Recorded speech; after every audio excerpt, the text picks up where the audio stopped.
Oh my goodness. What is up, everybody? And welcome to, I'll be honest with you, I don't really know the number. I haven't gone back and looked, but this is an edition of the Hot Stove Podcast. I'm your host, Zack. I'm here with Josh Boheim and Mark Rowlands directly to my left over there. And this is weird. I didn't really think we'd be doing this. It's official Ever. episode 82, but if you include After Dark, who knows? We're probably getting to 100. If we had we bothered to count, maybe we could have, done something special or planned better. So Sure. like the inevitable comeback would have been episode 100, because obviously, as you know, in rock and roll, there are no such things as retirements, right? No, Uh, Motley Crue is still touring today, but we're here and we're doing a redux of our top 10 Christmas movies episode. Which let me just go back and look at my notes real quick. Christmas. I know the date it came out. Okay, what's the date that it came out? December 21st, 2021. So we're recording this on December 22nd here, which means that we are just about 4 years removed from that episode. We're about 3 years removed from when we did our Christmas songs draft as well. And we are a few months away from being 3 years removed from the last time we recorded anything.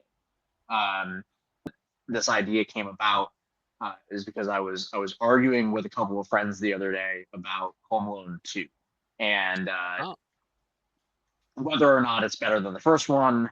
I don't think so. I think we can kind of get into that.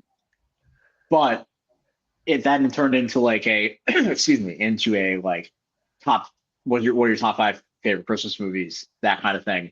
And I was kind of lost. I couldn't remember like where to start. I could give like a couple, and then I just kind of like peered out. And then I thought to myself, wait a second, I still have the notes from our last Christmas movie episode. And I went back and looked, and those notes are from December 20th, 2021, the day before. And I kind of did my list off of that. And then I did a redux of that list and sent it to the group chat, and I posited it to you guys. And then almost immediately, collectively, we were like, why don't we just do another episode?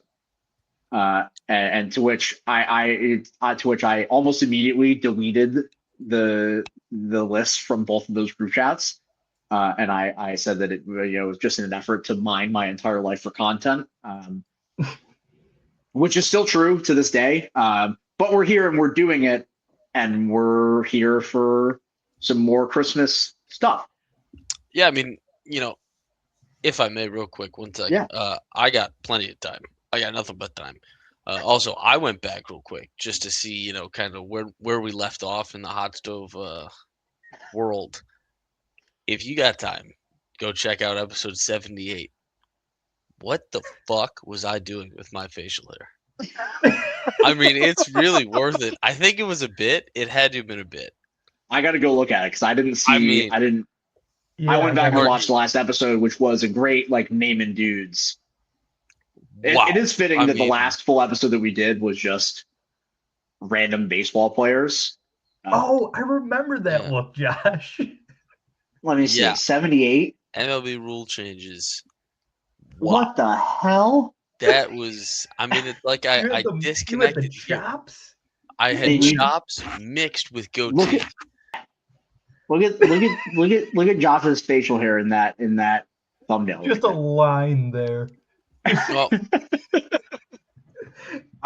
what the fuck? I don't know, man. I don't know. And I don't really know what goes on. If I may, I'll give you that line right now too. I mean, I have. Oh yeah. It just has I have a birthmark here, and it just doesn't grow. That's what that is. That's a birthmark. Well, right here, yeah. Or something. It's just never grown. It looks crazy. I mean, you can't tell if I'm a normal person, But then if I go like this, yeah, you're like, good God, put that guy down. I went back and looked at like an old B reel of mine the other day, and I was like looking up at the ceiling when I took the picture, and I noticed, and I don't know if it's the same now, but I noticed that the way that I trimmed my beard then went like this, like a instead of being a straight line, it went like up and down around my chin. It was actually like the worst thing ever. Yeah. So I mean, like I said, a lot has passed. A lot of time has gone by. We're still doing some stuff. Mark's still doing outside the box score With Josh, yeah. with Josh every single Saturday on the score. I'm there every 1260. week. Yeah, Josh has never missed a show. It's actually incredible. He's never failed to tell me he was going to miss a show and then just didn't show up, and I was all set for a 2-person broadcast. None of this has ever happened. He's got perfect attendance. I've never once thought that would even be. I mean, Josh is like the pillar of consistency. Yeah. This is the guy that posts. He's getting outs. Hey man, that's what the job requires. That's what they call me at SU, pillar of consistency. Yeah, 240 innings a year from this guy. Yeah. I thought you were gonna say 240 pounds. I was about to blow you. I was gonna be very happy with that. 112 strikeouts, but 240 innings. So, like I said, we're here to do our top 10 Christmas movies Redux, and we will get into that in a second. But I did, I just kind of wanted to like talk for like half a beat about like, and we can hash this out live because we haven't actually talked through it. But like, why, why are we here? What's the deal? Are we doing something moving forward? Are we keeping it open? What's the deal? Because I remember when we stopped doing shows, and like I said, the last one was March of 2023. That like it was like an intense need for me to not look into a camera every week. Mm-hmm. And maybe I do still feel that, but I can tell you what, over the last few days, I've been like incredibly excited to like sit down and just kind of like talk with my friends again. And maybe it's that because like I live alone now, which might be a bit of a determining factor, but like most of the time I am just like staring at my TV. But I don't know what an actual goal looks like or what things look like, but I just think it's really cool that we're back again doing another one of these, even if it is just once, even if it's twice. I'll tell you. No, you go ahead, Josh. All I was gonna say is, I got 3 words. I've got time. The first thing he said when we posited doing this the other day was in 3 separate messages, "I've got time." Yeah. And I know I don't want to speak entirely for Josh here, but Josh and I have talked about, we obviously do the radio show together, but doing other stuff and, trying to get back into making more things. I know I really want to. It's something I still greatly enjoy. And we did do the half ounce, half hour for a little redux there with Stone, but then our schedules just wouldn't allow it anymore. No. Shout out to Stone Sports. That's a blast from the past. Shout out Stone Sports. Still listens to Outside the Box Score almost every week. We still talk to him all the time. Yeah. We got to get you on the show. Yeah, we got to get you on the show one of these days, Nunez. I'll be back. We've talked about before, open invitation anytime you want to come on. So yeah, I would, and maybe it's not the exact same format that we did for a while because we did a 2-hour college radio show and then transformed it into a podcast for COVID. So maybe we change the format up, maybe we do some different things, but I would like to get back to making more things and putting them out there because that's what I enjoy doing. If nothing else, we got to find some way to create a sketch about a guy in the llama. That's really a guy who spends his entire life thinking that he's a llama, and then he finds out he's not. And he's pissed. he's pissed. He's pissed And I think about we make that. I'll be happy with anything. You do anything you want to me. it. You bring a script to me, and we're locking it down. I was gonna say, Do we got anybody? Yeah. Well, I was gonna say, I took screenwriting in college. I can mock up a script. We can work on this co-writing credits. we'll write up a script. Somebody's got to get me a somewhat. Actually, I think the worse the llama looks, the better. I don't think it's about getting a good-looking llama. I think it's about getting a crappy-looking llama. Brother, Someone's also- got to get me a llama. It's like him looking in a mirror Yeah, go ahead. and seeing himself as the llama. You know, Yeah. at some point, Yeah. that's that. There's a scene of that. Yeah, Yep. it's good. Where stuff. he's back of his head, you can see this now, like third person perspective over the shoulder, like hunched over the sink, but in reflection in the mirror, llama. I can see it. Yeah. I watched a movie once called Llamageddon. Okay, this is good homework. That ass. 1000%. This is a real movie. It was on Amazon Prime. It makes Birdemic. Are you familiar with Birdemic? Yep. It makes Birdemic look like Citizen Kane. It's hilarious. It is undeniably very funny, and that's what they're going for. But the llama, like the way the llamas look in that, I think we could do better. I generally have very little time for those like trying to be bad kinds of things. Like Sharknado is funny. It was a bit, but like in a post Sharknado world where like every sci-fi original movie that's like Mega Shark versus giant aardvark 78 Redux, like that kind of stuff is just not. I tend to agree, but there's a certain level of bad they have to be where it's like clearly they had $49 to make this movie. That like have you ever seen the Velocipaster? No, but I'm familiar with the poster. Josh, you ever seen this before? I'm looking it up. Yeah. Like legitimately like a hilarious movie. Like I'm pulling the poster up right now. I've watched the trailer. I know this movie now. You can tell it's intentional. Like, you know, it's actually a legitimate artistic choice for them to be like, no, we want to make the worst acted, worst special effect, hilarious comedy.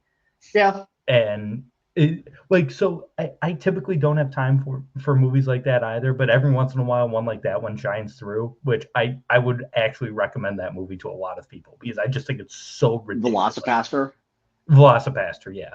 You know, a movie I do really recommend in that vein is Thanksgiving. Yep, I think that movie's hilarious, like genuinely really funny. Josh, are you familiar with Thanksgiving? I'm not. It's a movie about a turkey who gets possessed by the spirit of a serial killer, and he goes around like murdering teenagers. Yeah, it's really funny. There are several like named verbatim jokes about the John Benet Ramsey murder in the film, like multiple different times. A character, I'm dead serious. There are two different instances in the movie where a character goes, "That's just like the John Benet Ramsey case." Not once, twice. Like it's a motif at that point. Like it is like it's their favorite thing. I actually can't recommend that enough. Now, Thanksgiving 3, the sequel, is like an actual piece of dog shit, and I would not recommend watching it.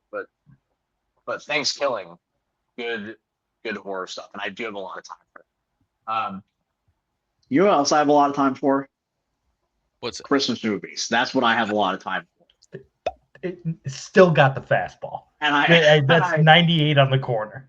I think that it's time to get into it. So we've each redone our lists from the last time.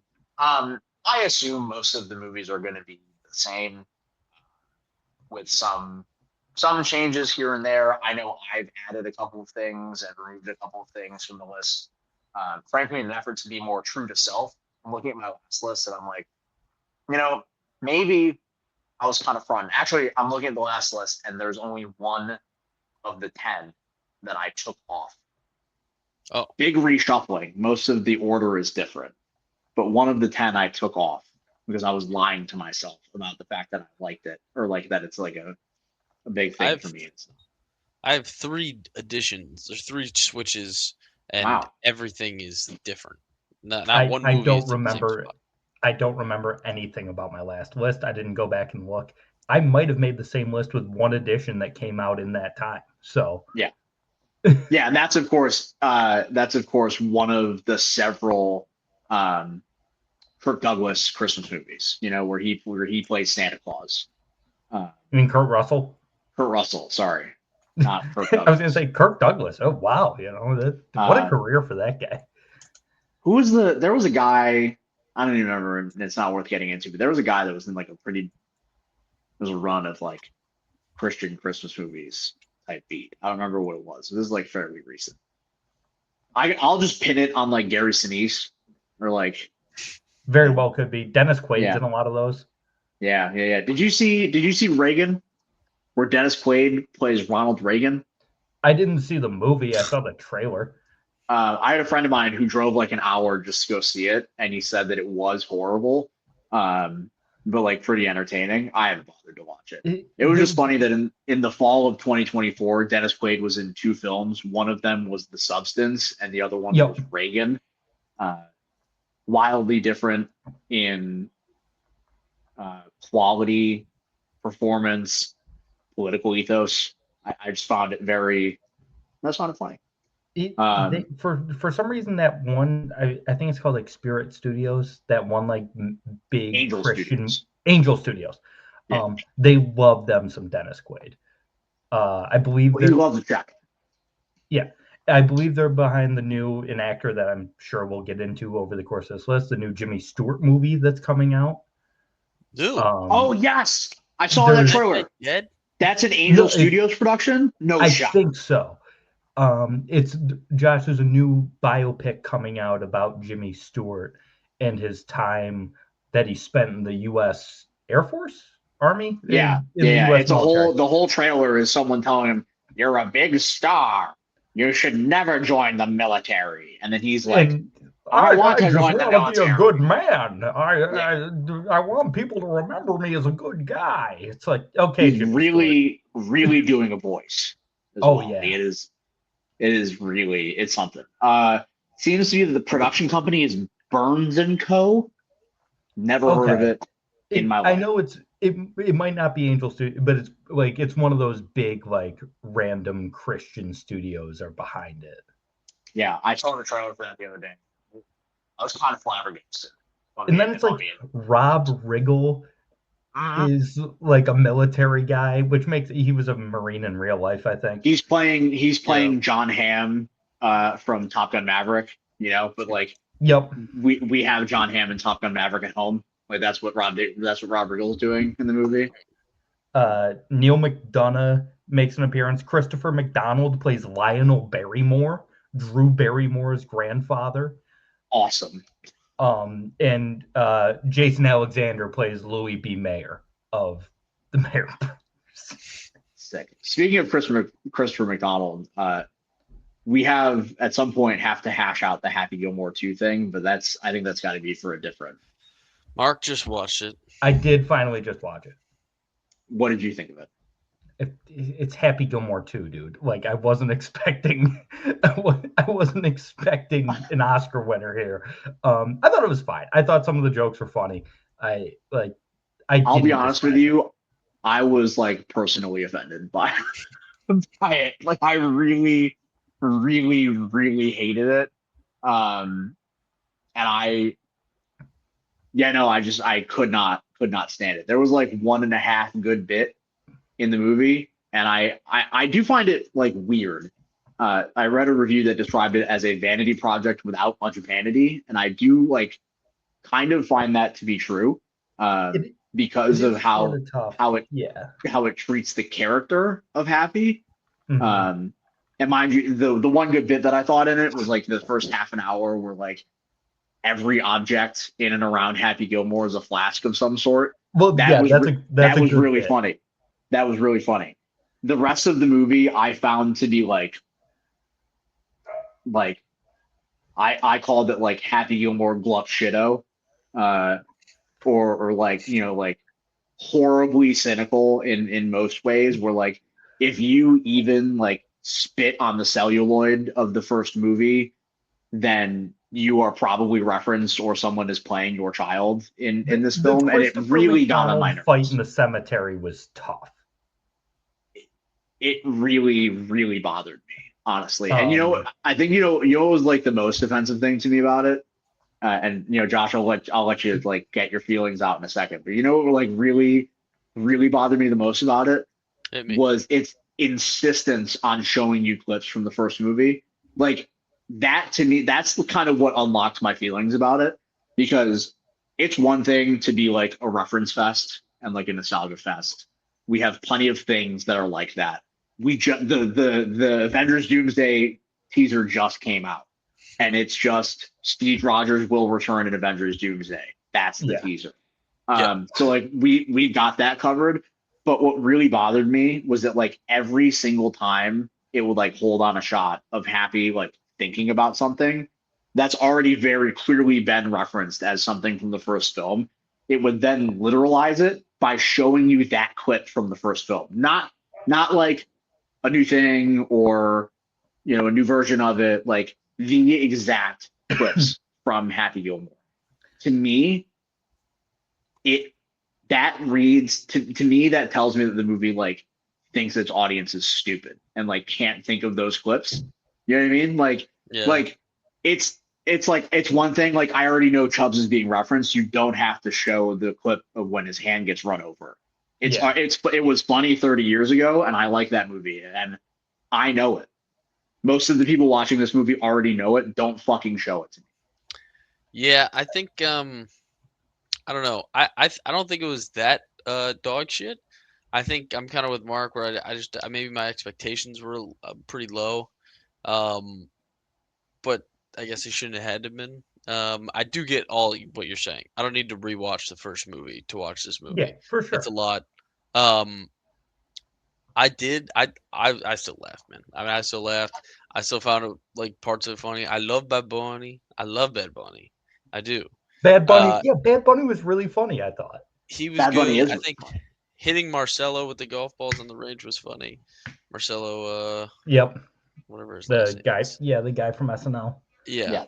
Yeah. Um, I think that's what really rubbed me the wrong way. Like it feels like yeah, it does good. feel like a movie that's like talking down to its audience, and that generally like does really bother me. Yeah, It's I mean, I tough think. when I was just gonna say it's tough when the best written joke in the movie is delivered by a golfer, and Mhm. it's when they're at the champions dinner, and the waiter comes over, and he says, and Jack Nicklaus says, "Yeah, I'll have a half iced tea, half lemonade," and the waiter goes, "Oh, Arnold Palmer." He goes, "Nah, Jack Nicklaus. I get that a lot." Like, like That's like a Naked Gun kind of joke, like yeah, that's it is. that's But good. when the Yeah, best joke in the movie, like written joke, is delivered by Jack Nicklaus, it's like, all right, that's kind of tough. But yeah. Yeah. And maybe there's more in it for like the golf enjoyer in your life, something that I am not, right? as a golf nut, there were some things referenced that I thought were really fun, like Scotty Scheffler's time in jail before the PGA That was a funny Championship. joke. I Yeah. did Like, laugh. I did laugh at that. yeah, I'll tell when you, as soon as he gets arrested, he's like, ah, not again. Like, Yeah, Zalatoris, golf thing, Zalatoris, like you said, Mark, being the yep, caddies. Zalatoris as the caddy is very funny to me. Yeah, all of these things very funny. But also what kills me and the thing that kind of takes me out of it too, Nunez, we're talking about the cameo fest is just it's too much. I actually think like when I was thinking for the cameo or the second movie when they thought it, and obviously I'm not a fucking director. I don't make movies, so I Mhm. was wrong. Shocker. But like I thought it'd be easy to just be like, you know what? Happy needs money. He's broke. He gets back on tour to make money, and it's all about his rise. But it really wasn't. Like I thought it was a pretty unique. I mean, it was to some extent. It was kind of unique in the story they told. I feel like killing off for Virginia, like immediately. It's mostly about his daughter to get her the money. Like these things, like I feel like they had a somewhat interesting. And then even whatever the fuck they were doing with Shooter McGavin, he had such an opportunity to just be like a fun character. I thought more of him would have been nice actually. Not him just trying to meet Happy for half the what Yeah. seemed like most of the film. It was like them not even on screen together. I don't know. It was fine. I haven't rewatched it since. That probably makes sense. I don't know when I will rewatch it, but I'm sure maybe eventually. Yeah, what really the Eminem cameo is like what it is one of It's the so things that like bad. sent me overboard. Like I was really Yeah. pissed off about it because who is he the son of again? He's Joe Jackass. Flaherty, the jackass guy. right. That's my point. That's where we've gotten to in our reference points. Like the guy who was in the movie for roughly 2 total minutes of screen time and like had one joke that did become iconic.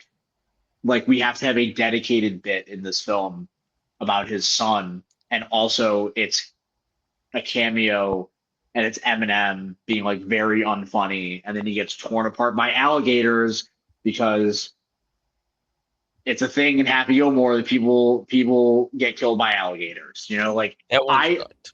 I felt my brain melting out of my ears at that exact point in the movie, and maybe I was grumpy watching it, but it really did like it felt like the end times almost like I don't do the like the sky is falling movies are dead thing.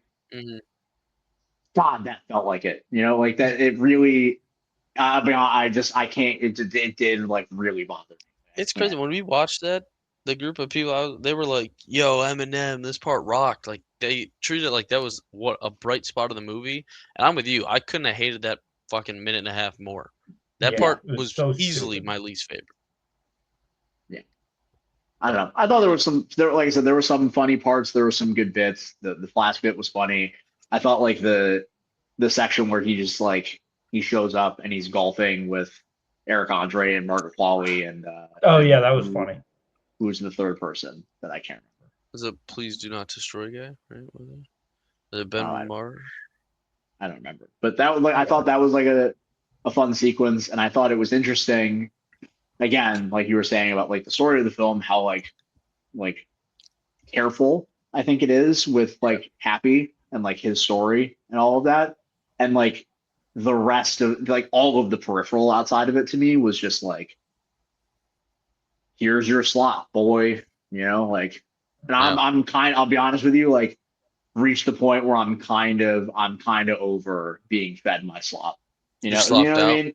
You know what I mean? Like I'm a bit slopped out. I think that's kind of just where I'm at. But anywho, not to divulge too much. Christmas Sure. movies, right? We're reeling it back in. 31 minutes in, we'll get there. Let's get started. Who wants to go first? Who wants to give us their number 10 Christmas film of all time? I'll just throw mine out there. It's a classic. I watch it every year on Christmas Day, like most people in this country. It's A Christmas Story. Mm. And it's a bit of overexposure because I've seen this movie 150 times. Like it probably deserves to be a little higher on the list because it is such a classic, but Hmm. it still holds up. It's still very funny. Peter Billingsley giving one of the best child acting performances ever. And his brother in the movie, who I think might be the funniest part, who is just incredible. I haven't watched A Christmas Story in a couple of years now. But I will. I've gone through the complete cycle of it, where like every time, like every Christmas as a kid, it's on for 24 hours. So like, you just be watching it. Yep. You just be watching it all the time. And Yeah. at some point, I was like, this movie's stupid. Like, I Yep. actually, you know what? Actually, Christmas Story not good. They just played a lot. And then I watched it again a couple years ago. I think it was when the newer one came, whatever the hell it's called. Yes. A Which Christmas I Story Christmas. Christmas Story Christmas, which actually not bad. I would just It's like to point fine. that out. Yeah. Like I had a pretty good time watching it. I think we watched it around that time, and I was like, no, this is actually like really great. Like it is like it's one of the great Christmas movies. Like it's very Christmas to me, generally speaking, and my list does kind of reflect this. Is about like warmth in many ways, and I find that to be like a very like incredibly cozy movie. Mm. It's watch. also very personal for me because when I was 8 years old, which is the age that Ralphie is in the movie, it wasn't a Red Ryder, but my dad got me a BB gun and wrapped it in the same wrapping paper and hid it in the same spot, like behind a chair in our living room, like sort of reenacted the Christmas story thing. Yeah. So that's like a core memory for me. And Lasting. yeah, so it I would be remiss if even if there are movies behind it, I would say I might even enjoy more. There was no way I was going to leave it off my top 10. No. Yeah. Josh, what about you? What's your number 10? Yeah, of course. I think this is going to shock some people who know me. This is going to shock some people who know me really well. But it's a recent watch. I just watched it yesterday, and this had to move down on my list. It's my favorite of the installments. It's Home Alone 3. Now, hear me out. It's Here moved we down. go with this bullshit again. I mean, by far, it's just the best. Real quickly again, I did this. I'm actually glad that we could hash this out because I was talking to Mark before about the Home Alone argument that I was having, and I was like, we'll get into it when we get into it. Yeah. I Go mean, ahead. just real quickly, for those who don't know, if you're like, oh, the third one, that's not Macaulay Culkin, I didn't watch it. Just if you ever thought, it was a little corny, the Wet Bandits, there's not really much at play. They're like kind of petty criminals. Kid stays home from school sick, gets an RCXD car by accident with a nuclear missile chip, being hunted by North Korean terrorists with actual guns and shotguns. By the way, when they invade his house in the last scene, they both have shotguns. They're trying to murder this child. Okay? This ain't your mommy's Home Alone. The stakes are raised. But I had to move it down because after watching it last night, I watched it last night actually. I don't even know if it's a fucking Christmas movie. They mentioned It happens in September. no. It's wintertime. It's December. The houses are decorated in Christmas inside and stuff. Kinda, not really actually. And then they mentioned like Christmas trees down by the road, as if to say like Christmas had just passed, and it was like January. I don't know. There's no Christmas song in it. There's not a single Christmas song. Um, I don't even know It's a based on my post-Christmas standards. movie? Yeah, I don't even know. Like for the Die Hard argument, Die Hard way more of a Christmas movie. This one, not even hardly debatable. I actually don't even know if it can be on the list, but it's my So, like I said, the impetus behind this episode was we were talking about whether or not Home Alone 1 or 2 was better, and I was talking to Mark beforehand that like I think Home Alone, the first one is better. The second one is just like a microwave version of the first film. But also, like, I had to come. Home Alone is spoiler. The one movie that I took off of this list from the first time that we did it because I think I've had to come to terms with the fact that it's like not actually an important Christmas movie for me at all. I couldn't tell you the last time I watched it, and I think I put it on that list originally to be like, yeah, it's Home Alone. In an effort to be more true to self, I took it off because, like I said, I like Home Alone. Or at least I remember liking Home Alone. But be 100% honest with you, couldn't tell you the last time I saw it. And even though I've made the joke, or like I said before, that there are really like 8 Christmas movies that I like, all of the ones on this top 10, like I've seen more recently, and I enjoy much more. This ain't no dig at Macaulay Culkin. Shout out to him. I hope him and Brenda Song are happy, right? But not too happy. But it's just I completely forgot about the Home Alone 3 pivot. That is like all time Josh Zag is like Home Alone 3 is the best one. Really good stuff. Really good stuff. I live by it. I will watch Home Alone 3 every year, which actually I will watch Home Alone 3. It probably should be higher. I only moved down because, again, the Christmas argument. I guarantee myself I watch that every year. Home Alone 1 and 2, they come and go, baby. Home Alone 3 is a staple. how many movies for each of you guys? How many movies out there? We could extend it to beyond Christmas. But like, how many Christmas movies out there like are like actual like every year watches? I don't need you to tell me what they are because obviously we'll probably discuss that. I think like guaranteed must watch everyone, like no matter what on your list, there's got to be 3 movies out there I think that everyone watches every year. There are Well, 8 of my well, 10. that's about you. Oh, Are just ones me. that you're watching? Yeah, Oh, I'm every year. saying my top 5 is a pretty hard. I'm watching Okay. these 5 movies every year. 8 of my 5 or 10 6. I watch every year. Is what the hell? I already forgot what your number 10 was. What A Christmas Story? Christmas Story? Yeah, is that one of them or? Yeah. Mm-hmm. Yeah. So I don't know if I have a single one that I watch every single year. I'm not really watching Christmas movies at the crib like that.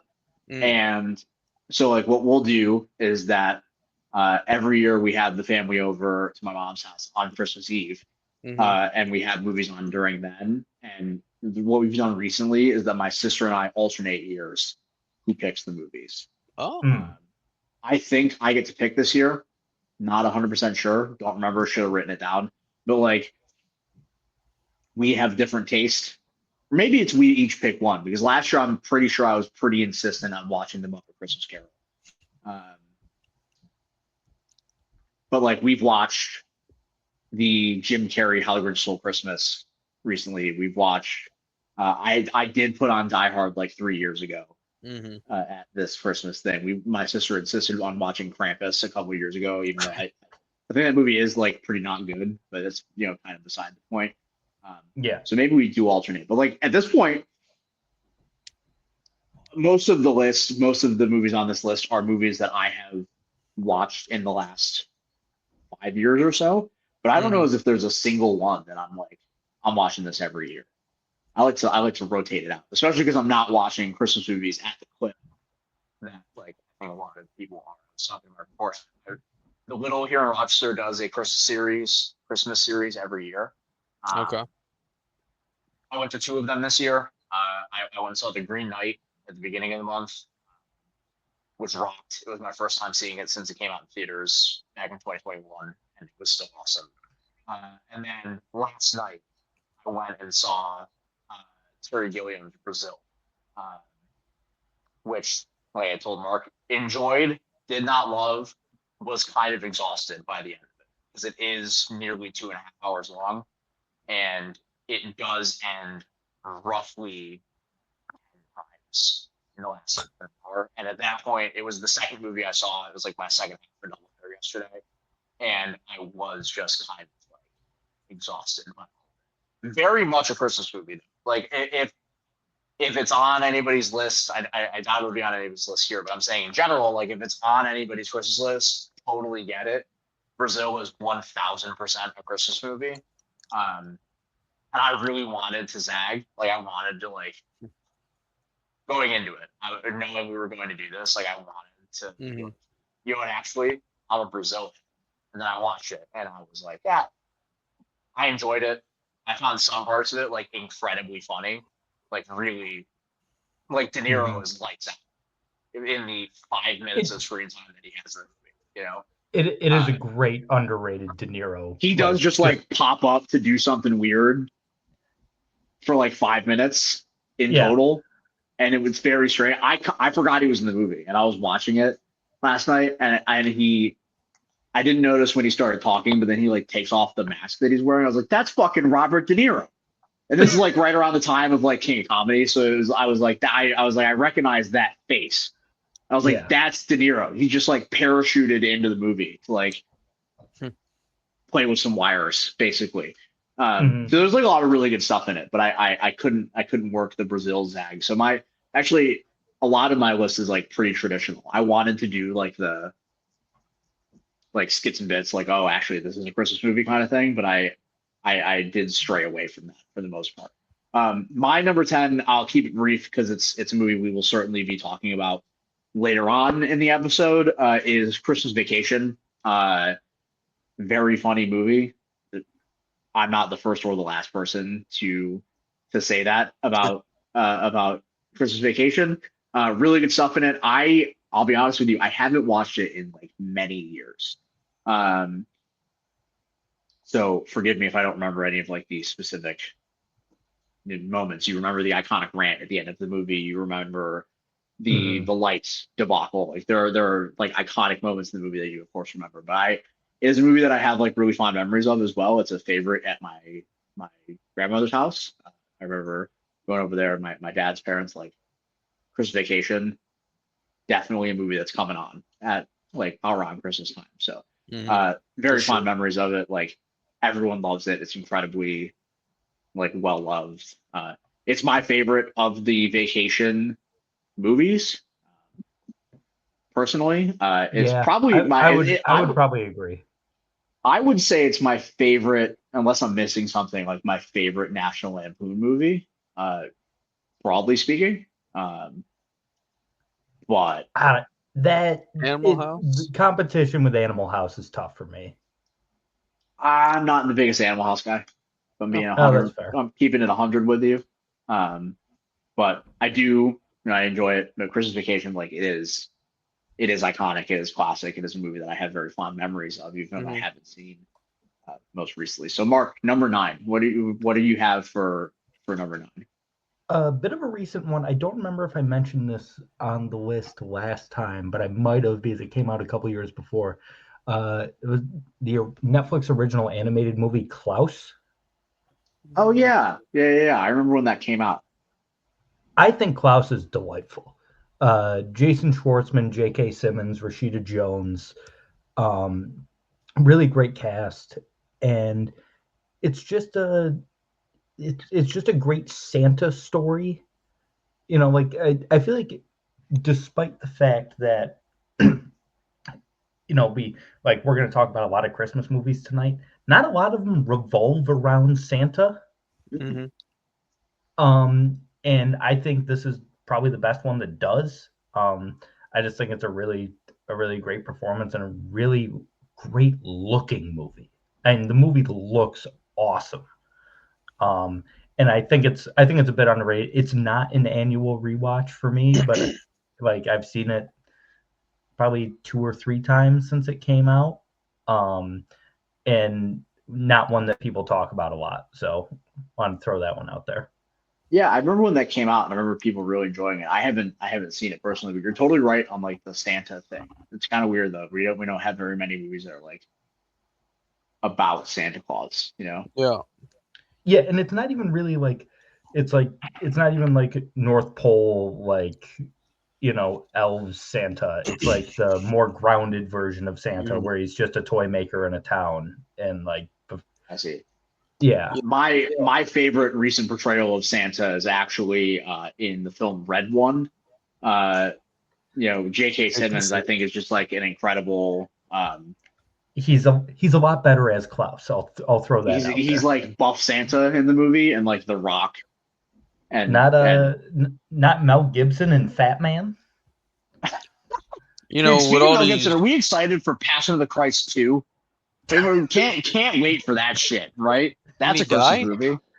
Yeah, he They died. crucify him at the end, right? How's there a second one? What does he Are you get not familiar with the resurrected? story of our Lord and Savior? Oh It's shit! the resurrection. You know, with Do you all think these Jim fuck. Caviezel is up to anything these days? Like, you think he's just No, like ready to go for Passion of the Christ 2? Oh well, yeah. no, he was in it. They had to fire him. They had to recast Jesus while they were filming it. Did he I don't die? even remember this. I've never seen Hands Up, never seen Passion of the Christ, don't ever intend to. I just I saw it I just once. I know that Mel's got it on the docket after the smashing success of Flight Risk from earlier this year. Like Mel's just like really in on Passion of the Christ too. And honestly, like I don't blame him. You know, I don't fucking blame Go him. back to the well, man. They all do at some That's point. that's the next one. All these biopics. Give me a Mel Gibson biopic. Give me a Santa Claus biopic. You know, maybe Mel Gibson plays Santa Claus like Daddy's Home. Could Yeah, have been a you're Christmas cooking. movie, You're probably. cooking. Yeah. My number nine. Talked about it this week. You know, as I was looking for some recommendations, watching some movies. May or may not be at work at the time we're working during it. Uh, Jingle All the Way. You know, it's a solid Christmas movie. covers most of the boxes. Somehow I had a weird feeling this year where, like Nunez, I picked it because I wouldn't have any emotion, and yet somehow, as Arnold in his most destructively Arnold way, in what's supposed to be a loving Christmas movie, goes, "It was always me, Jamie. I am Turbo Man," and he says that, and for some reason I was like, his dad was there the whole time. He's like, "Dad, Jamie," like somehow that still got me. I don't understand why. I think I'm sick, but that was good. I liked it, and I've seen it plenty of times, obviously. I also didn't realize. I guess I haven't seen it in a while. Like I said, a couple of hilarious moments. Obviously, you knew that.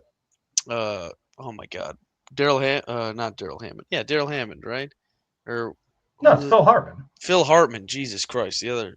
Yeah. Yeah. I knew, of course, that he's trying to get with the wife, but when you're older, you're like, dude, this guy's trying to fuck his wife. I mean, it's crazy. He's like He's so all horny.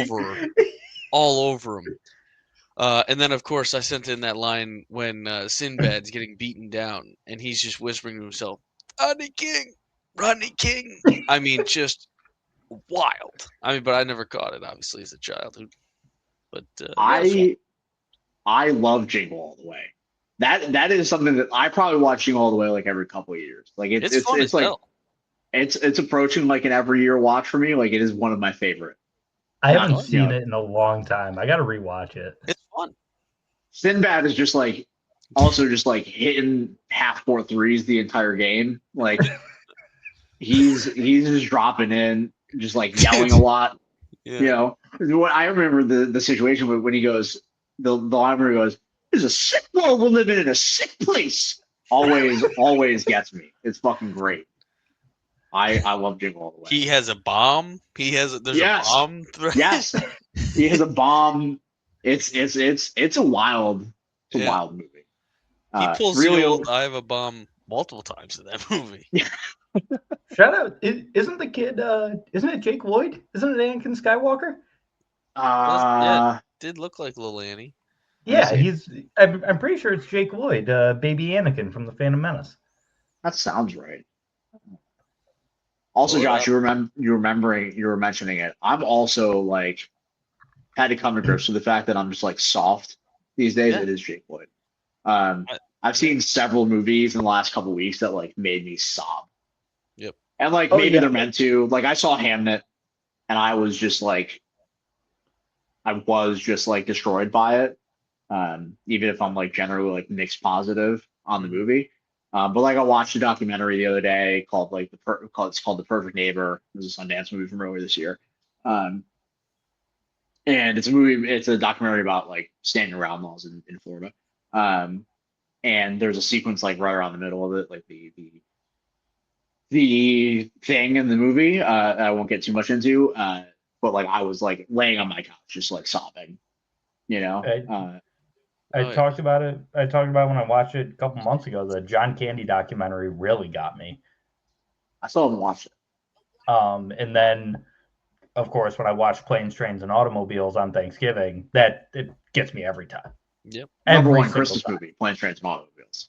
Yeah, Josh, I told Nunez before the show that I was looking at some lists just to shore up mine a little bit, and the amount of them that had Planes, Trains, and Automobiles on there when it's obviously a Thanksgiving movie just really pissed me off. I mean, I guess if you called it a holiday movie, I'd give it to you, but it's really not the holiday movie. I hear you. It's also like explicitly not Christmas. Yes. Yeah, it's all about Thanksgiving. It's like, yeah, I have to get home to my family for Thanksgiving.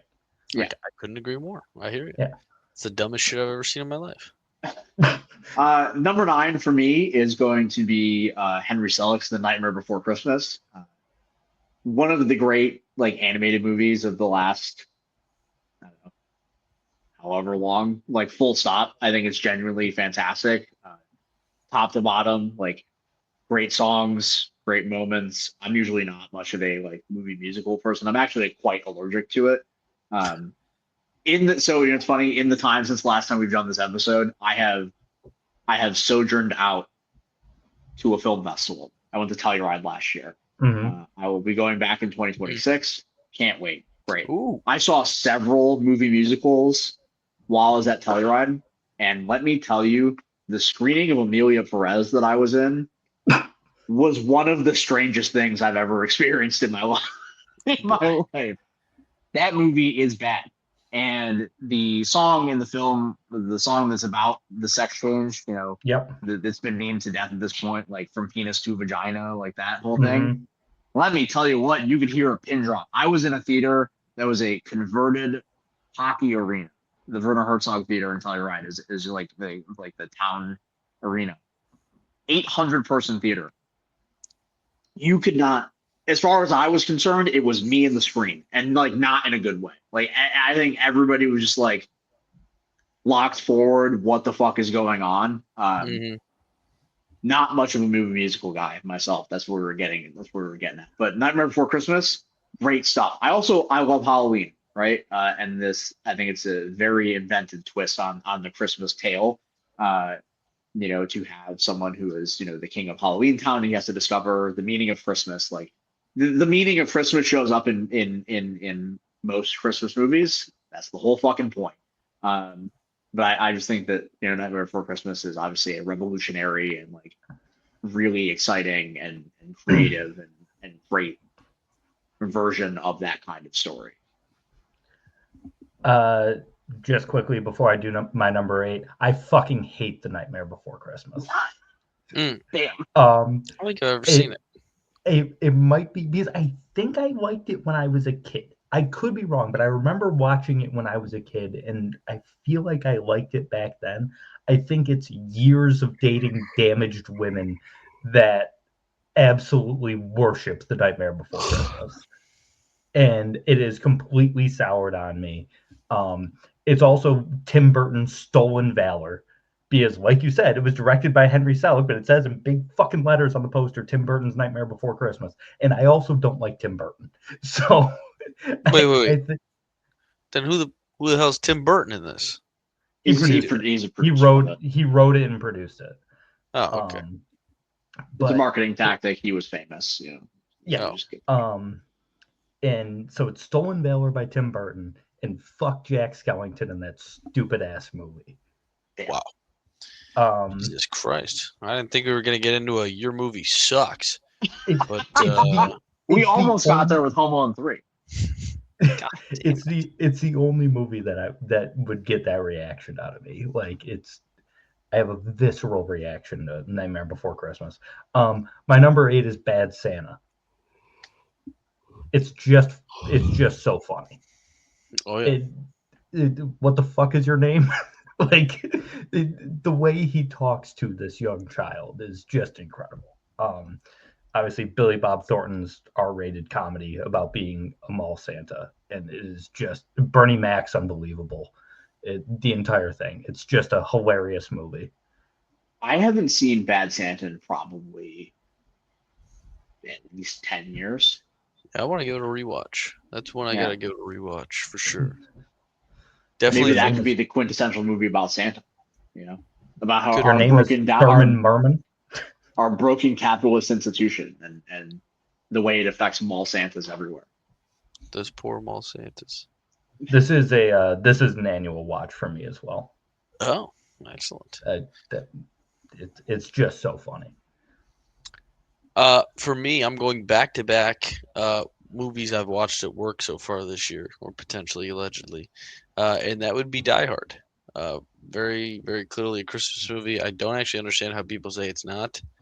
I've heard before the argument that like if the holidays was switched with a different holiday, it would still make sense, but I really don't think it would.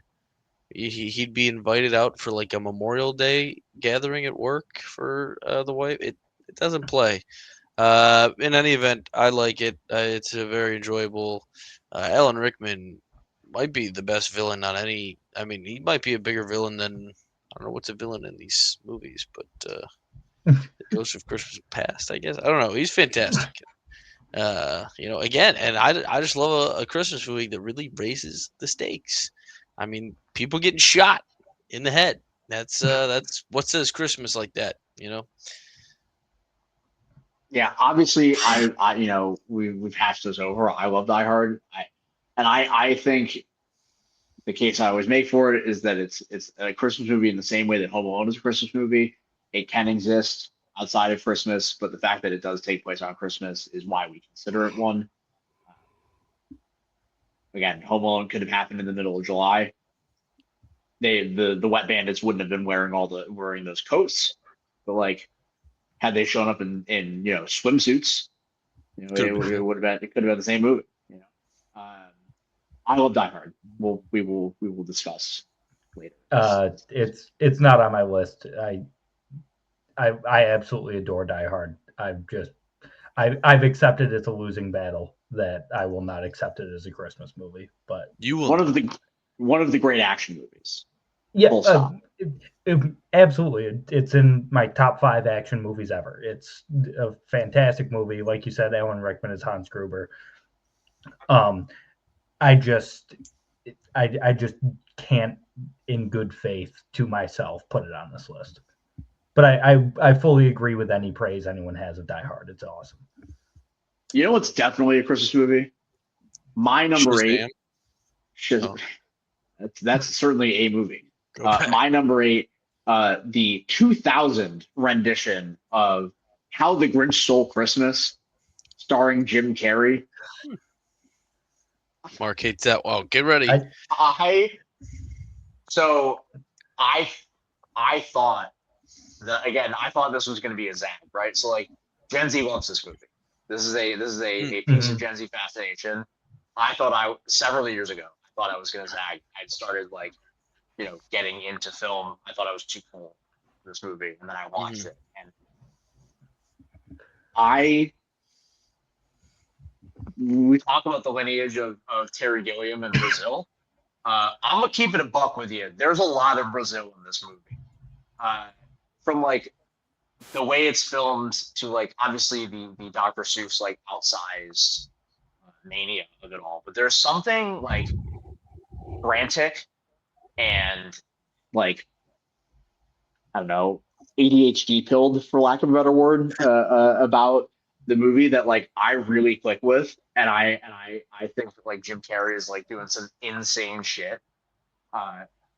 Also, just great physical comedy as he was doing at the time. The one bit that always comes back to mind is when he pulled off the tablecloth from the table, and all of the stuff is still on it, and which was not in the script, and then he just goes back and knocks it all over. It's all, I think it's just really great physical bits at the time where Jim Carrey was, I mean, the next coming of what Anthony Costello. I don't know what Jim Carrey was up to in this period of time, but it was some shit we ain't seen since the Silent. And having watched it in the last few years, dude, this movie fucking rocks, and it's deranged. It is really, this movie. I'll tell you what. This movie runs laps and miles and circles and years around the Mike Myers Cat in the Hat adaptation, which attempts to do the same thing. I don't know if it's directed by the same person. I wouldn't be surprised if it was, because the movies are very similar in style. But I find How the Grinch Stole Christmas to be so much more successful than the Cat. Yeah. I really enjoy it. It's like a crackpot. So would that be one of your rewatches? Like I said, I haven't seen it in a couple of years, Okay. but if it's on, I'm throwing down. You're down. Yeah, absolutely. Yeah. It's just not for me. That's all it is. Just never vibed with it. Didn't like it as a kid. That's another one I want to give a rewatch. It, Right in your stick. I think part of it scared the bejesus out of me as a kid. The baby Grinch is terrifying, and it scared the absolute shit out of me as a child. So I haven't wanted to go back to it. I probably would enjoy it at this point, but you know what I have just seen as I went and looked it up? It was my fault for misconstruing the directors of these two films. The Cat in the Hat in 2003 was directed by a man named Bo Welch. okay. Who, I say this now, he directed The Lost Boys and Men in Black 2, Primary Colors, Space Chimps. Everybody loves Space Chimps. Everyone remembers Space Chimps. Yeah, classic. That being said, How the Grinch Stole Christmas is directed by Ron Howard. So, Oh yeah, that's right. my apologies for not recognizing like an iconic filmmaker in American cinema for having made this awesome movie. But, it tracks, for the man that brought you um, Hillbilly Elegy Hmm. comes All How the right. Grinch Stole Christmas. All right, from the man Apollo that brought 13. from the man that brought you JD Vance comes How the Hmm. Grinch Stole Christmas. That's awesome. Yeah, absolutely. What was your 8, Mark? Bad Santa. That's right. My number 7 is I was more so saving my thoughts. It's Home Alone. I love this movie. I I think Macaulay Culkin's a delight. I think Joe Pesci does not get enough credit for this little mini run he had where he was just the funniest person in Hollywood. Between the two Home Alone movies and My Cousin Vinny. Uh, just incredible comedic work from Joe Pesci. The guy who was in Raging Bull and later The Irishman and all these great dramatic roles and Goodfellas, Casino, all of it.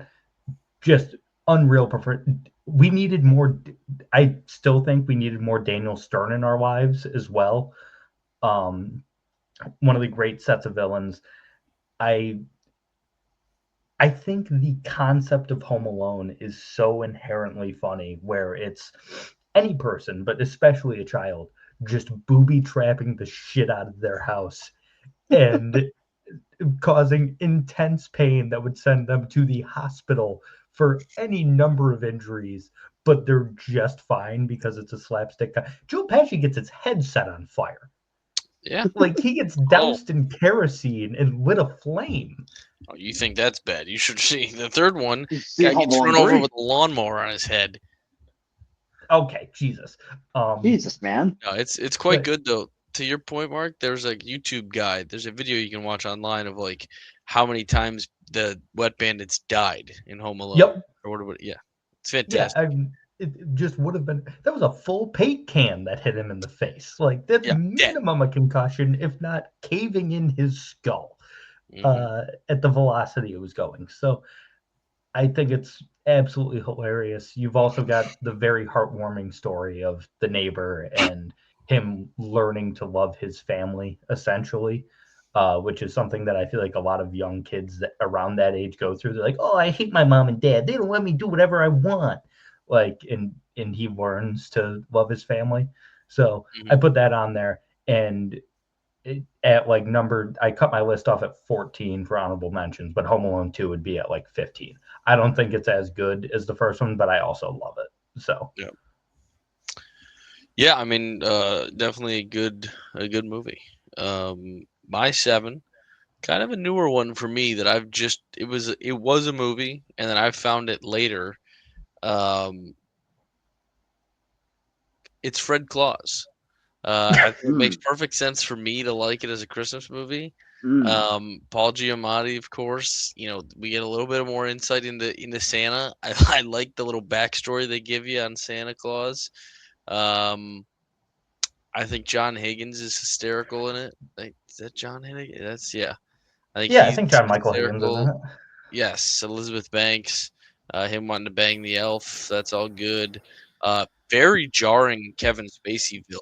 I'll tell you that. That's kind of movie is that Kevin Spacey is such a bad guy who works to like screw kids, and you're like a little too on the nose here, pal. But, I mean, it is a really fun time, and it'll get you. You know, it's got the little black kid from Role Models in it. He's trying to find a kid and or trying to find That his. kid's really funny. He's He is I really funny. That kid rocks. I rewatched Role Models maybe a year ago or so. yeah, Role Models. Still a funny movie. It It's still holds up. funny. Yeah. I showed it to Hayden maybe 6 months ago. We were dying. Like Yeah. it's that movie's so funny. I've rewatched a handful of like comedies from that era over the last year or so, and some of them I didn't really like. Mhm. Like upon rewatch, Role Models not one of them. I really I was Yeah, pro. I fucked heavy with Role Love, Models. take me down to the streets. Unrelated, you know what one I didn't really like? Hit me. I didn't really semi pro. Rewatched it. That was a rough one. Yeah, it's not that good. You call me a jive turkey? That's the one funny part in the movie. Yeah. Is that whole sequence. You know, like it's funny when he fights a live bear. That is like there's a sequence like that in every Will Ferrell movie in that era. That's kind of the problem, isn't it? Yeah. He ran out of my number 7 is going to be Gremlins. Joe Dante's like Christmas horror-ish monster movie classic. There's not much for me to say about this movie. I think it's really great. It is like at one time wholesome and scary and funny and like really fun. Like I just find it to be like an incredibly fun movie. And it's also great because you can put it on at your Christmas function, like we did a couple years ago at my house. And like if you got young kids around, like they can watch it. Like it's like a really great gateway into like scary movies and stuff like that. And the movie is like kind of gross.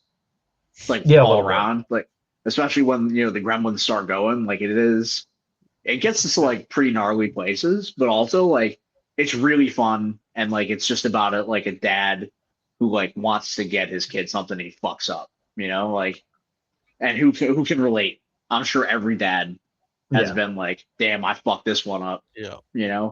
Big time.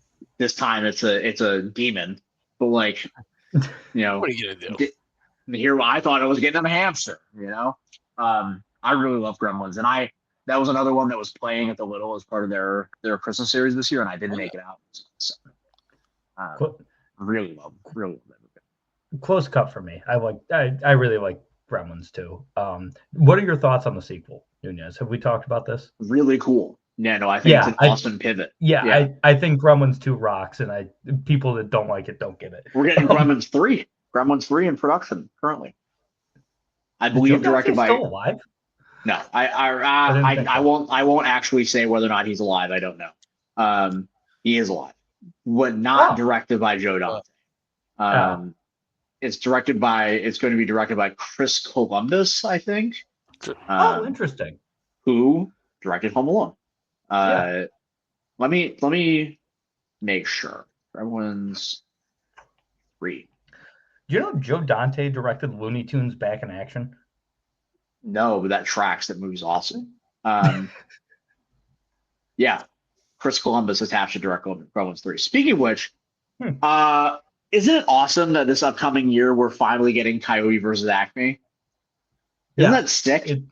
That's so fun. I can't wait to watch that movie. Cannot wait. Do you know about this, Josh? I don't even know what that is. It's it's like a Space Jam, Who Framed Roger Rabbit style mix of live action and animation, where it's Wile E. Coyote suing the Acme Corporation for none of their products ever working in his pursuit of the Roadrunner. Yeah. It's an incredible concept. Will Forte plays the lawyer, and it was canned by Warner Brothers. The film was done, and they just canned it as a tax write-off. And then, who's the company that Ketchup? Ketchup Entertainment picked it up, and they're releasing it, so we'll actually be able to see it. Which, when the concept for that movie came out, I was like, this is a must-watch. And there have been reports around the industry over the last year or so, especially since the story blew up, that it is legit like one of the funniest movies of the last 10 years. Like it is. Yeah. The reviews of like the script and like the test screenings that have done in the movie are like raves. Like I'm so excited. Can't wait. I think it comes out this summer. We're like to actually coming out. My number 6 is the other Jimmy Stewart Christmas movie, The Shop Around the Corner, which I don't know if either of you have ever seen. I've never heard of it. So this is enlighten me.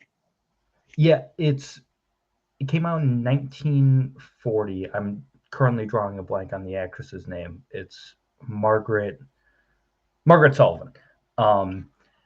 They play co-workers at like a Christmas gift shop, and they hate each other, but they each have like an anonymous pen pal that they're falling in love with that is each other. Oh. And so it's like this balancing act of like their personal lives and figuring out that they're falling in love with each other. And it takes place at Christmas time, and they're working in a Christmas gift shop, and it is Kinda like absolutely delightful. kinda like a It You is Got Mail ish. ish, yeah. It came out in 1940. Um, Directed by Ernst Lubitsch. Yes, yes, Lubes. a Yeah, legitimate legend. Yeah, yeah. Um, and also starring in it is Frank Morgan, who's most well known as the Wizard from The Wizard of Oz. And he's really fun in it. I So will have to check this out. yeah, it's a TCM classic. My dad has watched this movie on TCM no less than 30 times in the last 5 years. It's on a loop on TCM around Christmas time. And it really is. It's a super super nice, one of those classic sort of screwball comedies from that era, and it's known as Jimmy Stewart's other Christmas movie because obviously of the other one, which we'll get into, but it's really fantastic. Tremendous choice. Um, my first appearance for this one. I feel like it'll probably be on other people's. Maybe though. It is a Will Ferrell movie. It seems pretty classic these days for most people. The Elf. Um, Ever heard of it? Yeah. it used to be way more. I think it was probably higher on my list recently, but I don't know. It is one of those things where maybe I'm getting a little run down. It's pretty overdone. I feel like it's a little much sometimes. But I'm I do like personally it. kind of I'm personally kind of over Elf. Yeah. Like it's still funny. There are still certain parts that hold up. I think James. I've recently heard a story that Will Ferrell told that James Caan absolutely despised Will Ferrell's performance over the course of the entire Hmm. filming. He was like, "You are not funny. You are way too over the top. This will never work." And then they got out of the theater at the premiere, and he looked at Will Ferrell. He's like, "I get it." Like, but while they were filming it, James Caan was just miserable, and I think that's really funny because he played such a miserable man as well. Uh-huh. Uh, but yeah, I don't dislike Elf, but I'm just sort of over it at this point. Him freaking out about Santa being at the mall is still the funniest part to me. Like the Santa Claus, I know him like screaming. Yeah. Yeah, I still think that's hilarious. I like him gifting his dad lingerie. I find that to be enjoyable. That's also funny. Yeah. I think I like the singing in the shower bit. I think that's Sure. pretty good. That's a pretty good scene. Like, I Mailroom. I love Elf. We'll touch on it again at some point. But I do love that movie. Number six for me is going to be the first mention of a non-feature film in this episode, and that is going to be a Charlie Brown Christmas. I really love holiday TV specials, generally speaking, and the Peanut specials. I watched this, so this was an example of me being like a real softie. Now I watched Charlie Brown Thanksgiving Mm-hmm. recently, Where's the pumpkin pie? and I didn't cry, but I really wanted to. Like not that there's anything in it in particular that like Yeah. makes me want to cry, but like I don't know, there's just something so like again like warm and nice and comforting, and just like really sincere and pure about the Peanut specials, and Charlie Brown Christmas is like no different. They each have like their different flavors, and I think Charlie Brown Thanksgiving is still my favorite of all of them. Um, but Charlie Brown Christmas is a close second. And of course, there are so many iconic things in it, the Christmas tree, like all of that kind of stuff. It is like really delightful. And it's also like, I don't remember exactly how long this is, but it's like 40 Like minutes. 36. It's like Yeah. 36 minutes long. I just watched it last week. Yeah. It's fucking awesome. Yeah. It's 30 minutes. Bingo. Like, that's also why I love these Christmas specials, or because like You can get them in and out. There sometimes you don't need anything to be like that long. You can just enjoy some time with your friend Charlie Brown. You know, It's my number 5. So I I echo everything you just said. It did make me cry this year. Mm. Linus telling the true meaning of Christmas on that stage always gets me. Um, it's my favorite part because I'm a huge Peanuts guy. I love, like you said, all the Peanuts specials. I read the comics so much growing up. I've got so much Snoopy stuff at my house. Like I absolutely love Peanuts. And my favorite part is how they can be so meaningful yet so funny. Mm. The concept of a dog winning first place in a Christmas like light display contest is hilarious. And like there's so much in that movie or in that special that is so laugh out loud funny, mainly having to do with Snoopy because he's one of the best characters ever written. Mm. But then to still be able to make me cry, like when Linus has the spotlight on him, telling the story of Christmas, and I love it so much. Yeah, I sing the praises of the Peanuts. It's not on mine, but Charlie Brown, man, and whatever. What's the man? It's fun. And My my five. favorite, by the way, is the Great Pumpkin. Just throwing that out there because I Gotta Rock is the single funniest line ever written in film or television. great stuff. Great stuff. My 5 is also one that's skyrocketed. Wasn't even on the list last time, but I watch it every year now. Is Bill Murray's Immortal Scrooged. That movie is very cynical, very disturbing, probably to some, extremely funny, and it is similar to you. You know, you're talking about the speech at the end of whatever other movie. But that a lot of these movies have big love the holiday things. There's a sing along at the end. It's quite good. It's very good. And I laughed at myself this year watching it because, of course, he gets his brother a towel for Christmas. And Mark, I might have told you this, where Emily thought I was getting her a towel for Christmas, and she flipped out. She was like, "Who gets somebody a towel for Christmas?" I was like, "I'm not gonna get you a towel. I wasn't gonna get. I was just saying, do we need towels? I'll ask for towels." She was like, "I don't want a fucking towel for Christmas." I'm like, "Nobody's getting a towel." But yeah, so that was an extra fun laugh for me this year. I've never seen Scrooge before. That's good.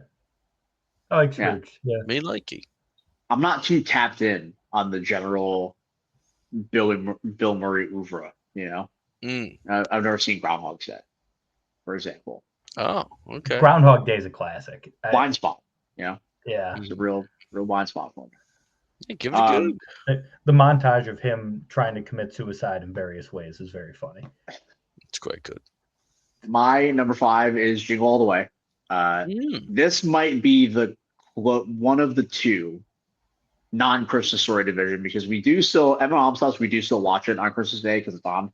So I if there is one movie that I do watch every year, it is Christmas Story because it's always fucking on and yeah, I just love the movie. But Jingle All the Way is one of the two that is like pretty well approaching like yearly watch for me. Yeah. I find so much joy in it, especially like as an Arnold head. But like generally speaking, I think it's just like a really fun like family Christmas comedy. You know, the concept of a dad just like flying around the city trying to get his son a toy for Christmas again. Like it's the stuff. You know, we've kind of already run through it, but like the sequence at the end, like on the parade, like with like this like weird action scene and like Sinbad's got a bomb. Again, not the first time in the film in which he threatened a bombing on someone. Very strange stuff, but like weirdly enough, Arnold Schwarzenegger and Sinbad have like really good comedic chemistry and timing with one another, like in the movie. I really love it, and it's one that I come back to like pretty regularly in my Christmas viewing. the people Arnold has on-screen chemistry with is such a weird list because it's like, yeah, like Sinbad and then Tom Arnold in True Lies. It's like they're so good as a pair. Yeah. Just It's a short list. It's like Sinbad, Tom Arnold, Carl Weathers. yep. Um, Him and Jamie Lee are also in True Lies, have pretty good yeah, chemistry, I think. yeah. Uh, is that about Insofar it? as you can have chemistry with a robot like Linda Hamilton, Well, but yeah, but I mean, there's no chemistry coming from that yeah, character, right? yeah, Or exactly. charisma, I should say. There's no charisma coming from the character, so What's Yeah. your beef? Absolutely none. The first two Terminator movies are iconic. I love them. My number 4 is in addition to the list because it hadn't come out last time we did this. It's The Holdovers. This instantly became an annual rewatch for me. Paul Giamatti, my good man. It's so good. I makes me cry every time. Absolute tearjerker for me. Andrew Sessa in his debut performance is absolutely unreal. Mm-hmm. Dominic Sessa. Or Dominic Sessa, excuse me. I don't know why I always go to call him Andrew. Maybe it just reminds me of someone else. But Dominic Sessa in his debut performance is unreal. Yeah, I think I watched it twice last year. I think I watched it and then 2 days later I was like, no, I'm watching the Holdovers again. And Divine Joy Randolph as well. That everyone in it is so good. Yeah, it's a tremendous movie. I'm looking up that guy now, the Dominic Sessa guy. He's also in. You see this new Amazon Prime Christmas movie that came out this year with Michelle Pfeiffer and Jason Schwartzman, Eva Longoria, Dennis Leary, Felicity Jones, What's it Chloe called? Grace Moretz. It's called Oh What Fun. Oh, I saw that. I mean, I saw it advertised on Amazon. I mean, what a crazy cast. And Judd Apatow. Dominic Sessa also recently starring in Now You See Me: Now You Don't. Bang. Did that movie come out? Yeah. Oh, it, I Rosamund thought it was Pike coming out doing next year or something. Rosamund Pike doing like an absolutely wicked South African accent in it. To my knowledge, I haven't seen the film, but good stuff. Dominic Sessa also the star of the upcoming Anthony Bourdain biopic. Yes. Which I think is inspired casting. He's playing Bourdain? Yeah. Mm-hmm. Damn. Good for him. My number 4, conveniently enough, is 4 Christmases. Another one that just makes too much sense for me to have on my list. A tremendously fun one, always a rewatch. And Nunez on my watch, it can still get you. It'll get you every time. She wants to have kids. Yeah. So I was talking earlier about the pockets of Christmas movies that I'm not really all that into. Yeah. One of them being like the 40s and 50s classics. Not my speed, generally speaking. Mm-hmm. The other one being like the influx of like primarily 2000s Christmas rom-coms. Oh yeah. Not my jam. Not a big Love Actually guy. No, not a big Love Actually guy. I tend to like the Nora Ephron's movies, but like The Holiday is roughly 7 hours long. That's really like the big offender. Is like there's a point in that movie where Jack Black is just like singing movie scores at a woman in a blockbuster, and it's like, all right, pack it up here, everybody. But yeah, no, I think I've seen Four Christmases. Not sure. To be honest with you. Vince Vaughn I'm almost beat, right? not positive. What'd you say? Yeah, Vince Vaughn type beat. Vince Vaughn, Reese Witherspoon, Jon Favreau, Tim McGraw, Robert Duvall, Tim McGraw. Sissy Spacek, John Voight. He plays Dallas. Dwight Yoakam also in the film. Oh, Mary Skylar Gisondo. Mary Steinberg. What's her name? Big Steenburgen? cans. Yeah, the elf Mary mom. Steenburgen. Yeah. Yeah. Nice. Get a little Sarandon in her, if you know what I'm saying. My number 4 is A Christmas Story. We already talked about it. It's a movie that like exudes warmth to me. Part of it is that like 50s pastiche and like the actual filmmaking of it to make the movie seem like a memory, like a dream, like something that happened. You know, this a very like naive way of filmmaking. To put you in the eyes of an 8-year-old. I love it. I think it's really wholesome. I think it's really funny. I think it is like arguably like the quintessential Christmas movie. I don't know if I told you guys this. I've been to the house that they filmed the movie at. It's outside of Cleveland. When I went to Cleveland, my mom took me to Cleveland for my 16th birthday. And while we were there, we went to the Christmas Story house. It's like a museum now, and you can like get photo ops like under the sink. You can hold the light lamp, like you can put soap in your mouth, like all that kind of stuff. And it was really cool. And it's just like the house is just like tucked in a suburb, just like in the greater Cleveland area. Really cool stuff.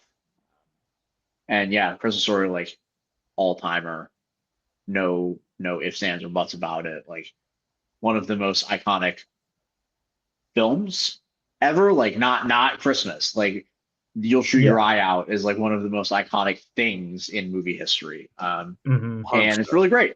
And this is like partially because it is forced upon us by like TV networks everywhere. But like it's a movie I've seen so many times. And at this point, similar to my enjoyment of Limp Bizkit, I've come back around to realize that actually it is cool and it is good. And I will watch it.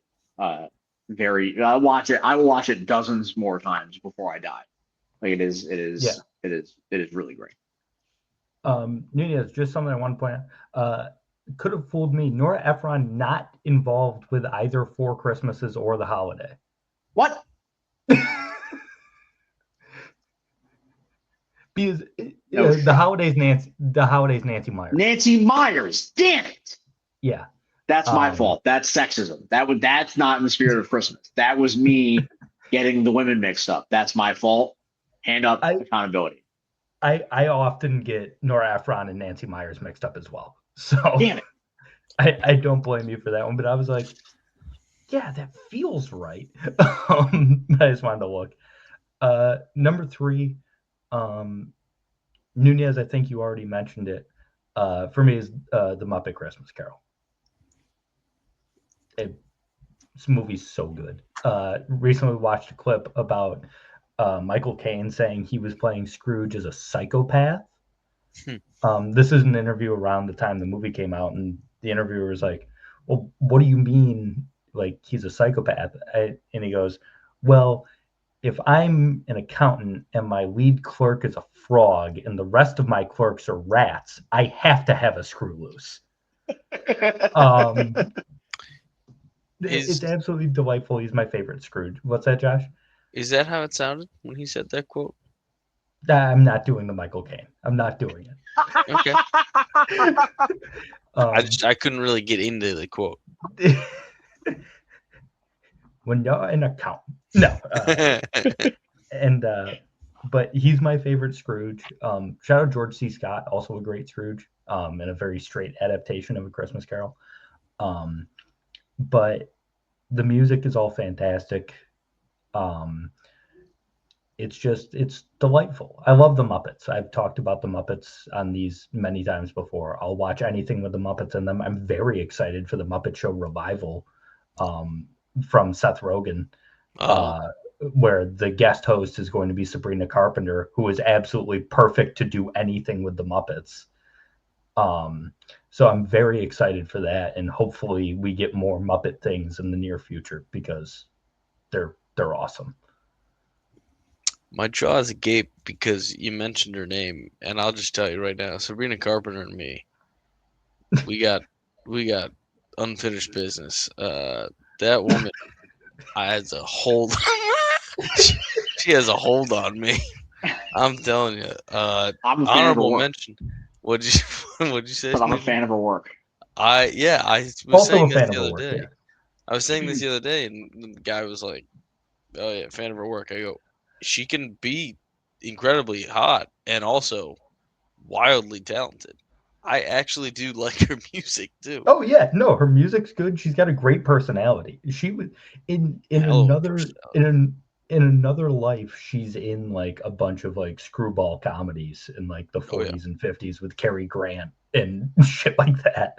yeah. Like she's got that to her as well. So that's why I think she'll be perfect for the Muppets. Like I mean, she's honorable mention and no nonsense Christmas with Sabrina Carpenter, the yeah, Netflix special she did it was last year. very funny. Also, while I'm rocking in before we get into my final three, I'll give some other honorable mentions real quick.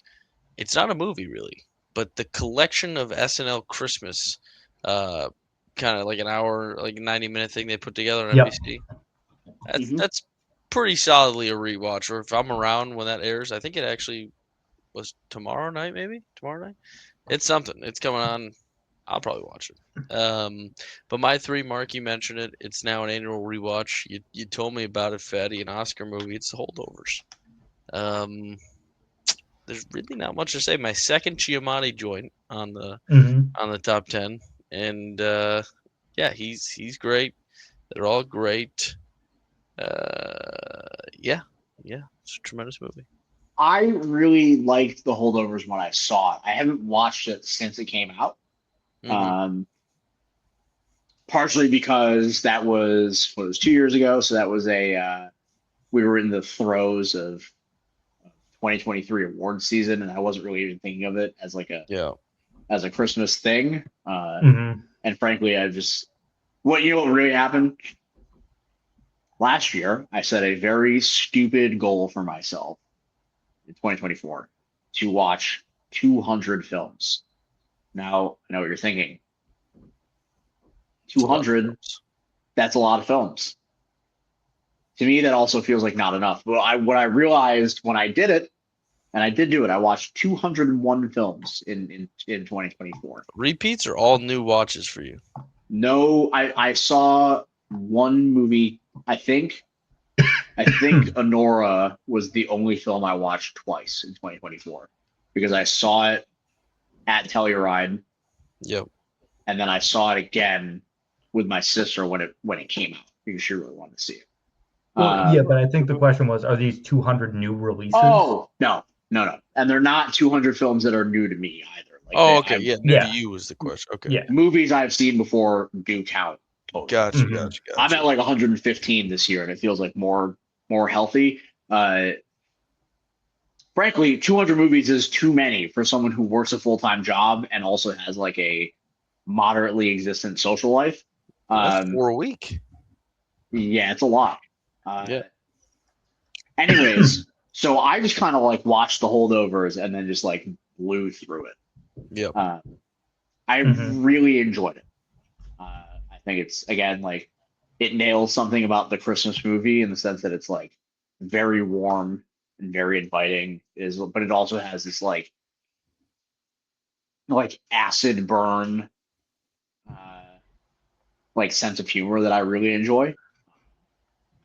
And there are like really great like comedic sequences, like the sequence where Giamatti is chasing Dominic Sessa throughout the school, Hmm. and he's like he runs in the gym and he breaks his arm. Like that's a great sequence. There's a lot of stuff like that in that movie, and I did really enjoy it. Number three for me is gonna be Elf. We've already discussed this film. Sure. It is one of those ones where like was the movie for me when I was growing up, like the Christmas movie. Um, is it the definitive Christmas movie for me at this point? No, obviously it's number three. But I do still like really love it, and I think it taps into like the man child thing, like that is the Will Ferrell project, right? Is taking this man and shrinking him to a boy while also being in this like 6'4" man's body, uh, generally speaking, and translating it for families and like that kind of thing. I think the movie's just like really effective. I think Elf is still really funny. It is like a true modern classic. And you know what? James Caan doesn't know what he's talking about. I'll be the first person to say it. That guy doesn't know shit about acting. How about that? He's All dead. How about that? It's fucking. You sit down. All right. It's fucking I think Sonny from The Godfather. What? He's dead. It's James Caan. James Caan's dead, right? Yeah, he died last year. Yeah. So maybe don't Good sit riddance. down. Maybe sit up, and learn something. Elf rocks. It's really fun.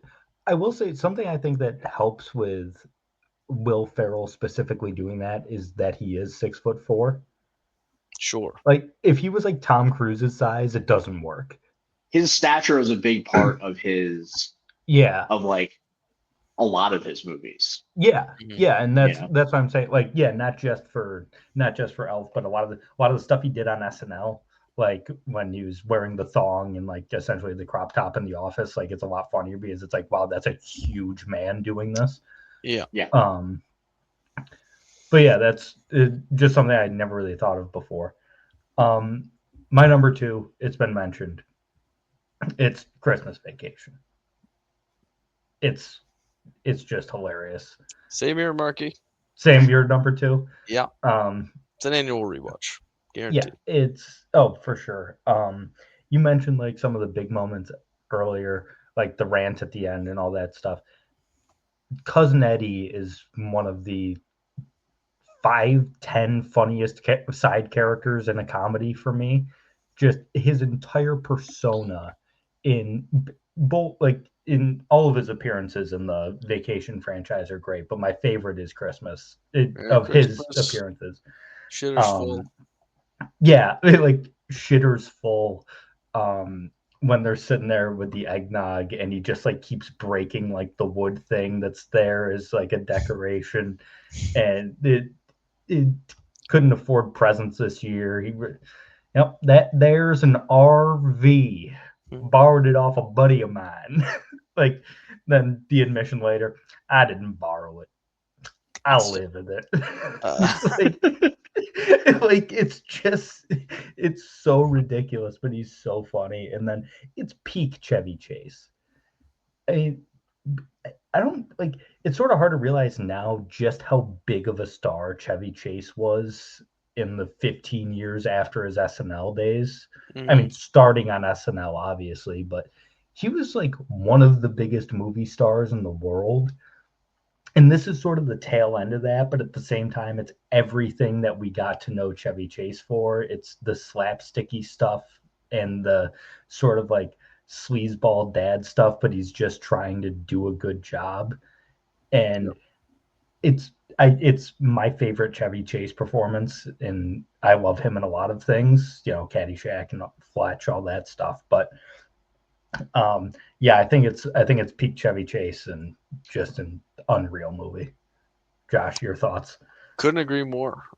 Peak Elaine Bennis is in it, of course, which is always a pleasure. Not Phoebe Cates. Is it? No, that's Fast Times. No, it's the wife. No, the hot chick in the. Oh, in the. Yeah, I'm imagining. Yeah. The neck of your nape. That's right. The nip of your neck. Did I see nipple? Yeah, it's all. Yeah, it's all tremendous.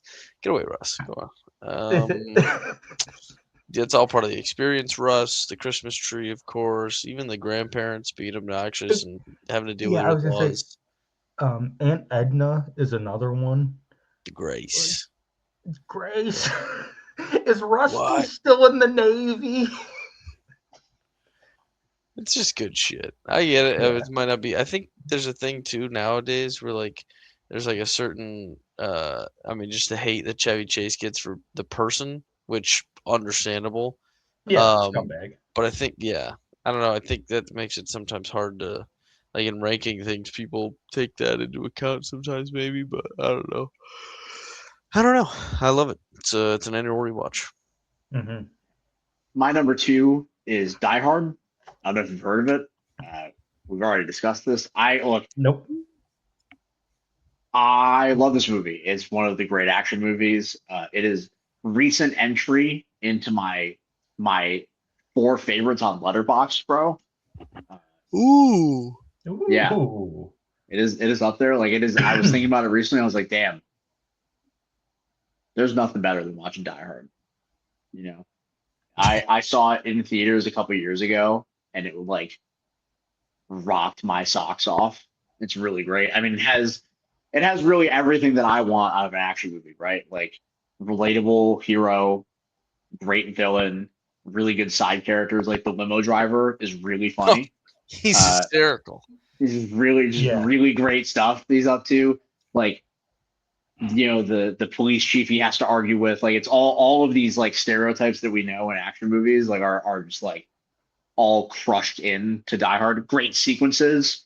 The fire hose rappel and like walking on the broken glass and like all that kind of stuff is like one of the great action movie sequences ever. McTiernan, interesting figure, we will say, blackballed. Felon? Felon? Yeah. Convicted felon John Yeah. McTiernan? Like, it's interesting. Yeah, he was blackballed for a reason. He had a man followed and taped. Yeah. I'm just saying, like, let John McTiernan make a movie again. That's I want to see what I'm all in for another McTiernan. I want to see what John McTiernan does. At how old is he? 74 years old. What does 74-year-old John McTiernan get up to? He is one of the great action directors ever, period. Like you look at the CV, it is Die Hard, it's Predator, it's Die Hard with a Vengeance. I mean, The Hunt for Red October. The Hunt for Red October. He makes The Last Action Hero, which is a movie that rocks. Mm-hmm. It does, in fact, rock. Fucking Thomas Crown Affair. Hello? That movie's awesome. He made Rollerball.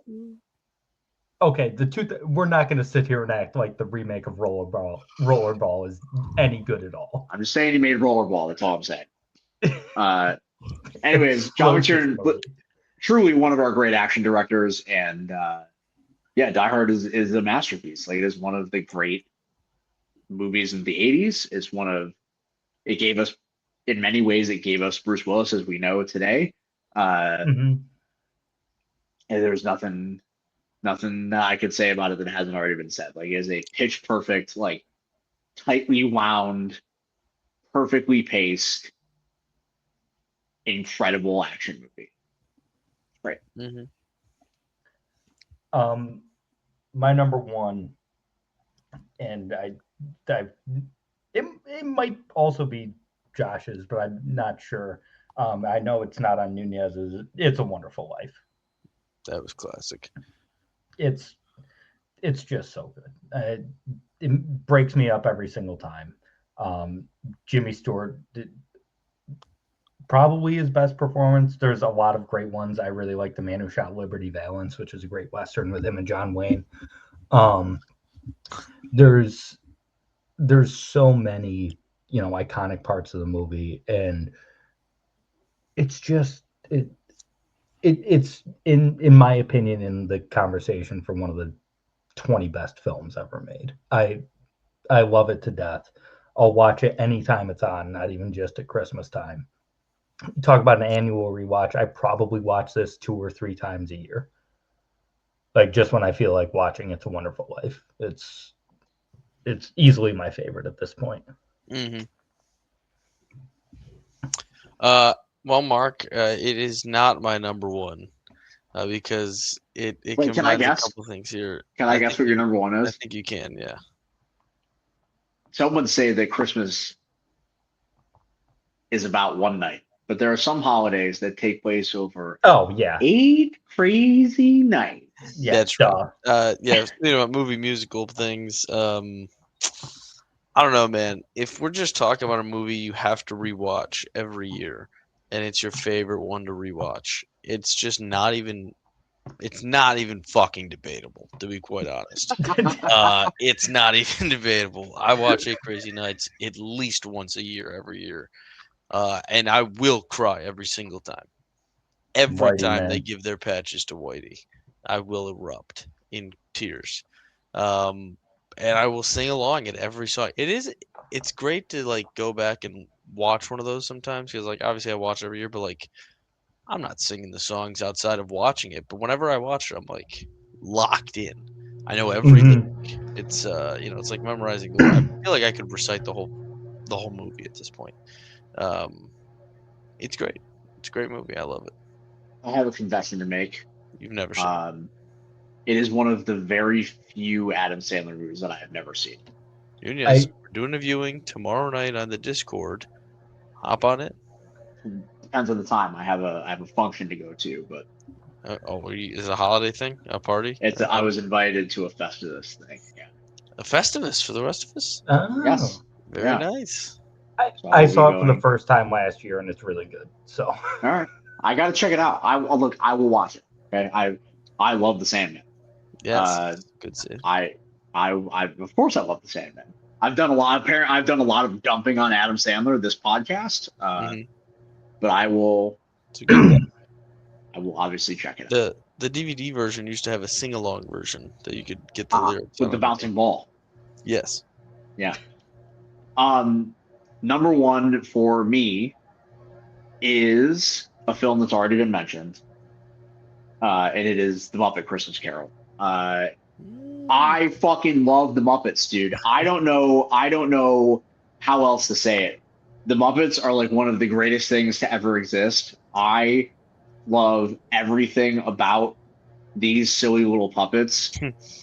At this point in my life, and this is part of the like I'm a big softie development, like I can't help but be so happy and get like pretty emotional whenever I think about like how cool these puppets are and like how creative and like incredible the existence of the Muppets are in general. I love the Muppet Show. I love the Muppets Take Manhattan. I love the Muppet Vision 3D at Disney World, which I'm like so sad doesn't rest in exist peace. anymore. Yeah. One of the great things that ever existed at that place, and it is gone. Thankfully, the Muppets in word will still have a presence at Disney parks. That's cool. But the Muppets are just so great and like so transcendent of like time and generation and era, and I love it so. I love them so much. I love the Muppets so much. And the Muppet Christmas Carol is like my favorite Muppet thing. Um, I think it is a like perfect distillation of everything that a Christmas story should be. It is fun. It's whimsical. It has Michael Caine like acting as a psychopath because he has an accountant that is a frog. Uh, and my favorite thing about the Muppets is that they do just like coexist with the real world. And Mhm. there's never a question about it. It's something that's very um, when you think about it thematically, like it's something very like very pure about it, right? Where like it is a world in which all of these things can coexist and just exist in like a happy like kind of place. And that's what I like to think about when I think about Christmas, and that's what I like in my Christmas movies. And there's nothing at this point in my life, there is nothing that makes me happier than the Muppet Christmas Carol. Like it is, I love it. I love it so much. I haven't watched it in a couple years. Maybe we fire it up Yeah. this year because I really love And Ryan Johnson, I know you're listening. it. Yeah. Ryan Johnson, one of our 49 subscribers on YouTube. Do it, you coward. Give me a Benoit Blanc Muppets Knives Out movie. There is no better current IP character to interact with the Muppets than Benoit Blanc. He's the only human in the movie. And Good whatever you want Joseph Gordon-Levitt and the other guy that's in all three Knives Out movies, whose name escapes Screw me. 'em. Whatever you want him to do as well. But it's the two of them. It's Benoit Blanc, and it is a Muppet murder mystery. Maybe I Dave need Bautista. I need it injected in my veins. Printing money. That's billions of dollars right there. Yeah, absolutely. It just call up Disney. I know you don't have a great relationship after how the Star Wars thing went, but call up Disney and make this happen. I still haven't seen Wake Up Dead Man. Good? Yes. Okay. Yes, quite good. Josh O'Connor is obviously we knew this from Challenger, said he's great, but he's awesome in it. And very quickly become one of my favorite actors on the planet. I think so everything good. he does is like really Wow. great. One of my favorite movies of the year is Kelly Reichardt's The Mastermind, in which he plays a well, it can only be described as a petty art thief. And I think he's like really, really great in it. That movie rocks. But yeah, Wake Up Dead Man, good. And That's kind of also, like a Christmas movie, you know. Christ it is is mentioned. winter. It is, know? and it is winter. So almost a Christmas movie. Yeah, basically. When you think about it. I'm just glad you mentioned the Muppets as magical, because I still don't know how they made Kermit ride a bike in the first Muppet movie. And I never want to know. I never want to know how it happens. But every time I see the GIF of that little green frog riding a bike, I'm like, that's movie magic. Previously mentioned also, Ron Howard directed a documentary about Jim Henson a couple years ago. Good stuff. Mhm. If that's what you're interested in. It's called the Jim Henson Idea Man. Yep. I do recommend checking it out if that's what you're interested in. That is it for our list. I have some honorable mentions. I don't know. I've got a couple. Yeah. Josh, do you have any more? Other than No, what you named, or? Nope. Okay. I've got 4 honorable Oh, mentions okay. here. And I know Mark does as well. So I'll run through mine really quick. First one, I did want to get one of the like animated TV specials on here that's not Peanuts. Frosty the Snowman is my preferred option amongst all of them. Really good stuff. Can't beat it, right? It's one of those. It's one of those good. classics. Mhm. Next one, nothing says Christmas quite like a cabal of the world's elite having a big sex party. That's right. It's Eyes Wide Shut. Stanley Kubrick's final film, a masterpiece, a movie about the real-time disillusion of Tom Cruise and Nicole Kidman's marriage. It's really great stuff. You don't need me to tell you that. It's one of the great films of the last 30 years. Black Christmas, 1974, first one. One of the best slashers ever, proto slasher. This movie predates Halloween, and if you're not familiar, it is about a serial killer that's stalking a sorority house. That's it. That's the movie, and it's really good, really great stuff, inventive. I love it. Also, the 2006 remake, very good. Really fucked up. Like that movie is like really gnarly. In a way that like a lot of those like mid 2000s remakes. I wonder if the Black Christmas one was a Platinum Dunes production, because they had their hands in quite a few of the like horror remakes in the 2000s. Like Platinum Dunes put out remake in 2003. They had a hand in like Freddy versus Jason. Mm-hmm. Oh no! What up? Uh-oh. Can you guys hear me still? Yeah, we can still hear you. Just AirPod died. That's very unprofessional of me. Oh, there we're good. Good. We're good. Yep. Okay. Platinum Dunes. They put out the Texas Chainsaw remake, and they had a hand, I believe, in Freddy vs. Jason and the Nightmare on Elm Street remake and the Friday the 13th remake. The Black Christmas 2006, not Platinum Dunes. It is a Dimension Films production, but Isn't that still Robert highly. Rodriguez's production company? I think so. I know they produce Spy Kids. They did. Yes. I'm sorry. Yeah. Yes. A subsidiary of the Weinstein Company. Oh. Yeah, never mind. Nope. Yeah. Bad. But anyways, Black Christmas 1974, also really good, and is really good stuff. And the last one I want to get on here is another like Christmas special type beat. I don't know in what world this movie exists. But it is another Jim Henson production, and that is going to be Emmett Otter's Jug Band Christmas. Jug Band Christmas. Yep. It's really good, and it's been a long running bit in my house because it's one of my mom's favorite. It's like my mom's favorite Christmas movie. We watched it a lot growing up, and there was a whole bit recently where I couldn't recite the plot of the movie to her, and I honestly don't really think I could still to this day. But it is like really wholesome and really good. The songs are good in typical Muppet fashion. This is not like Muppets TM Muppet property, but this is it's a Jim Henson production. They're all Muppets. That's the whole bit. Yeah. Like they called them Muppets. And it's really good. It's about a otter named Emmett Otter who wants to get a new wash tub for his mom for Christmas. And so he starts band. And they sing, and he gets a new wash tub for his mom for Christmas, and it's really good. So those are my honorable mentions. We do share one of them. Black Christmas is on mine. Kind of a recent rewatch for me. I had seen it once, and I remembered kind of liking it. It's really good.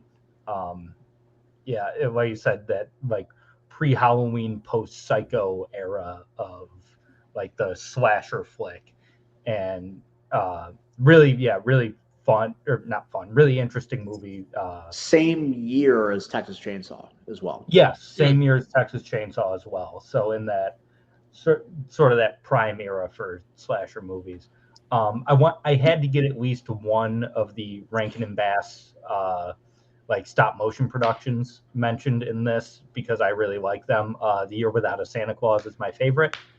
But Rudolph the Red-Nosed Reindeer and all those sort of stop motion ones from that era were all Rankin and Bass.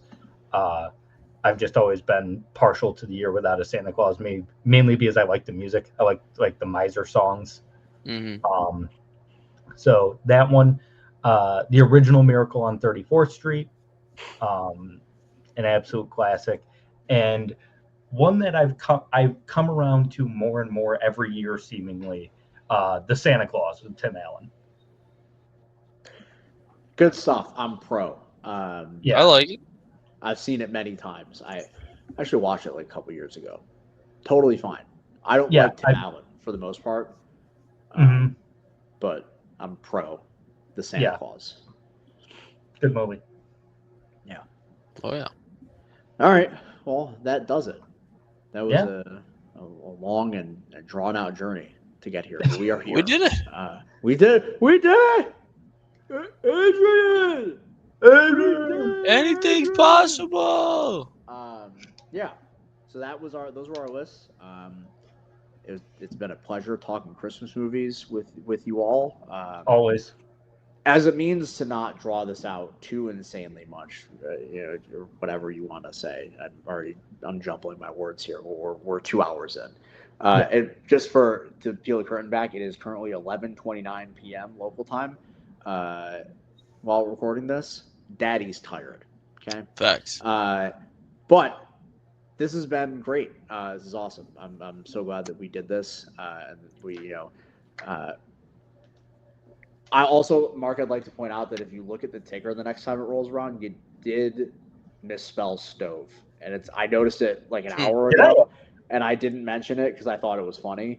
But next time it starts again, it says it's an A instead of an S, so it's hot a tove. I thought that was pretty good. Definitely concussed. Yeah, definitely. Yeah. So, anyways, that'll do it for our hot a tove returns. It's not on mine quite yet. Yeah, that's it. I didn't know it was. Oh, yep, there it is. Yeah, that's rough. That'll do it for our redux of the top 10 Christmas movies. I don't know if you want to smash that like button, smash that notification bell, leave a comment if you feel like commenting, share the video with other people that like Christmas movies. If you like Christmas movies, I hope you watched all of this. If you don't, I don't know why you're watching all of this. Yeah. Yeah. But share it with somebody who likes a Christmas movie. And, maybe if you are all good boys and girls, Santa will bring you more hot stove in the future. That's it. Mark, hit the button. We'll see you next time. Yep. Peace.